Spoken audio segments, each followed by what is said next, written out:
నేను మీ Mounika. Welcome back to my channel. మేము ఖమ్మంలో సంభాద్రి లక్ష్మీనరసింహస్వామి టెంపుల్ ఉంటామండి. దానికోసమని చూద్దామని వెళ్ళాము. స్వామివారు అలా గృహలో వెళ్తారంట.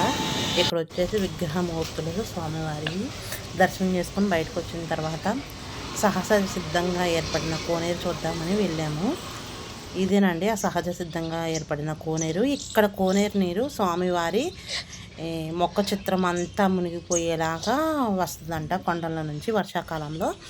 ఇక్కడ పద్మనాభ స్వామి టెంపుల్, ఇంకా చిన్న చిన్న టెంపుల్స్ కూడా ఉన్నాయి. ఇది వచ్చేసి రావి చెట్టు, మారేడుదలం చెట్టు అంటారు కదా, అది కూడా ఉంది. ఇలా ఉందండి సహసిద్ధంగా ఏర్పడిన కోనేరు. ఇక్కడ నీరు వచ్చేసి స్వామివారి పాదాల వరకు చేరుతుందంట.